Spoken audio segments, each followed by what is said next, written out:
Welcome back to World History. I'm Mr. McCall. Now, what we're going to work on today is the vocabulary, the key vocabulary for the rise of Sumerian city-states.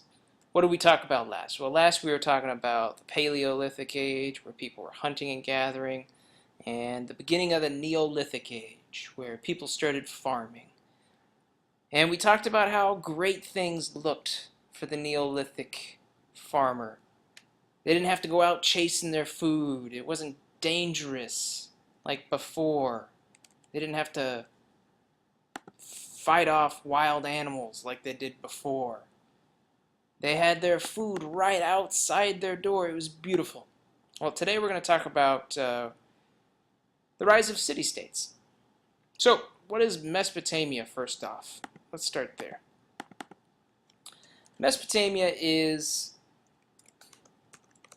basically, it is the land between the rivers. That's what it means. So it's this land right here between the rivers. So if I were going to say something, a sentence about Mesopotamia, how about the Neolithic settlement thrived in Mesopotamia.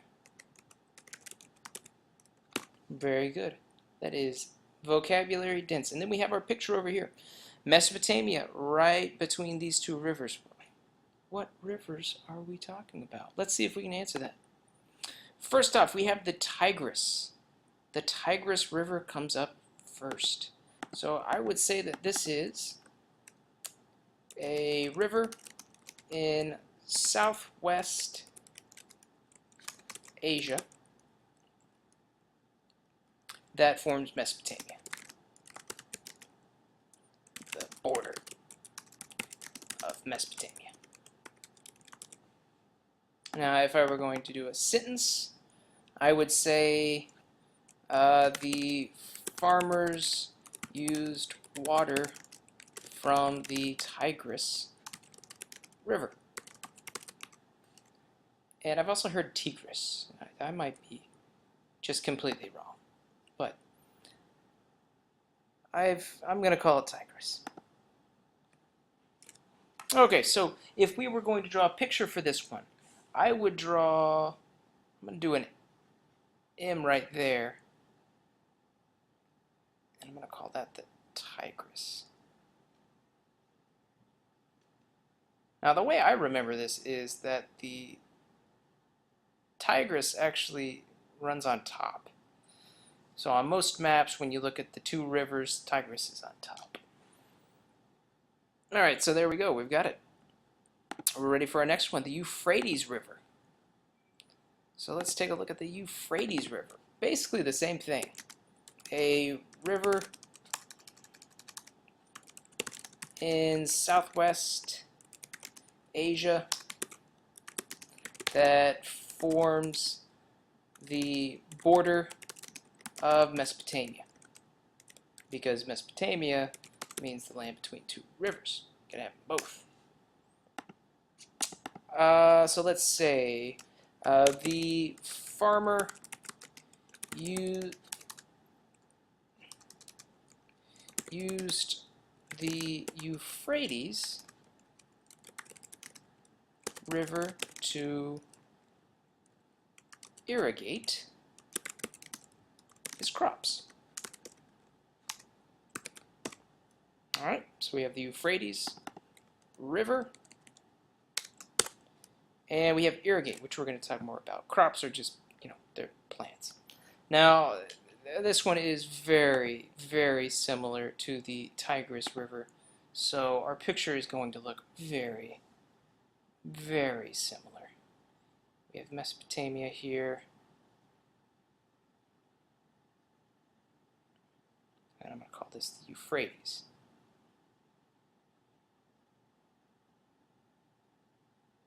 All right, moving along. Sumer. Now, Sumer is an area in southeast Mesopotamia.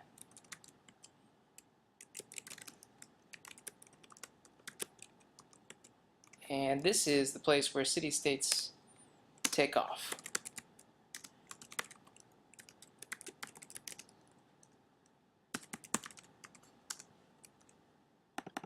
All right, so if I was going to create a sentence, I would say most city-states begin in Sumer.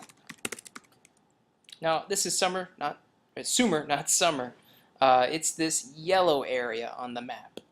So we have all of this green is the Fertile Crescent. You remember that. We studied the Fertile Crescents. It's got good soil. It's shaped like an arc or a crescent. Now, Mesopotamia is within that. Mesopotamia is the land between the two rivers here. So we got our rivers. Mesopotamia is right here. Now, southeast is this yellow. It's a little bit smaller. So it's an even smaller portion of Mesopotamia. Very good area for farming, and city-states take off there. Let's talk irrigation. Irrigation is a system to supply water. All right? If I was going to do a sentence, I would say the irrigation system helped supply water to the crops. Because what they were doing before that, they'd have to like carry buckets. And you don't want to carry buckets to water your plants. You want to have it just set up. Like today we just have like sprinkler systems. That's kind of like our version of irrigation. Alright, so if we were going to do an irrigation system, I would do a river. Then let's say we have different systems that are providing water to these different crops. All right. Now that looks terrible, but let me add something else. Let me add, let's do some crops. So we have our crops here and here, here, and here. They're only green because the water came through this system. And it's not a pipe system, it's a trench. So it's like a long system of holes where the water will go through this river, and some of it comes over here, and some of it goes over here, over here. It's like a sewer system of the past. All right, now let's talk levees. Now, levees are very important even today. Levees are walls that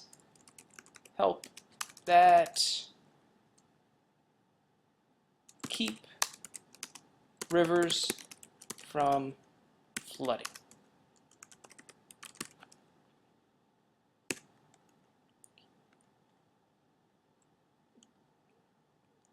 Let's say instead of rivers, let's say water. Keep water from flooding, because you could have a levee around a lake, I would imagine. That's or a sea or a bay. All right, so if I was going to write a sentence, I would say the levee broke, which caused a flood. All right. Now, when we look over here, we see our picture. This is actually from the government, how levees work and how they can fail. So we have here, this is basically the wall of dirt that was built up to keep these homes from being flooded. Because if this wall wasn't here, all this water would be over here. All right? This wall keeps the water over here. And then what you see right here is we've got a little break in the wall and some water's coming down. Now over time, this will completely destroy the levee. If they don't fix this quickly, that will completely destroy the levee. All right. Now we have silt. What is silt? It's a fine rock particle. All right, that means it's a really small piece of rock particle. That's restating the question, but let's do a sentence. The silt clogged the irrigation system. This was a major problem they had. The silt, which is this stuff right here, would build up over time, and it would clog their irrigation system. Their trenches would get clogged. Their pipes, basically, would get clogged. And this is my picture of silt. Now, this is, you just dip your finger in the bottom of the river, you pull some up. This is silt. This is a finely ground up piece of rock. It's very good for farming. There's a lot of nutrients in this, but it can clog up an irrigation system, which leads to the city-states. So if we're going to do a definition for city-states, I would say an independent city. That's a very simple definition, but that's what I would say. The sentence for this one, I would say the city-state had its own government and religion. All right. Now, the example from a movie over the summer that I would give is from Batman, Dark Knight, something or other. Bane, the villain, actually takes over New York City, and the United States is not allowed to have any control over Gotham, New York. And so he has complete control. It's one city that has an independent government, independent system of worship. All right, so my city-state, I'm going to draw right here. I'm going to put a C for it. I'm going to circle it. I'm going to circle it again, and that is my city walls. I'll go around my city, and I'm going to put some fields.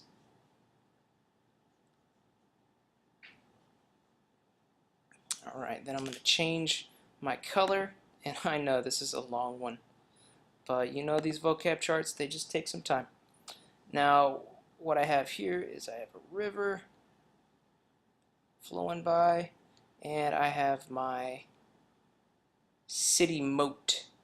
So I have a moat around my city so people can't get in as easily, especially people that I don't want in. All right, so over here I've got irrigation system. This field's irrigated. All right, so we've got that field irrigated, we've got this field irrigated, and we take our irrigation system all the way to this field. So that helps us have water for our crops, which hopefully, depending on the crop, I guess, but will come in green.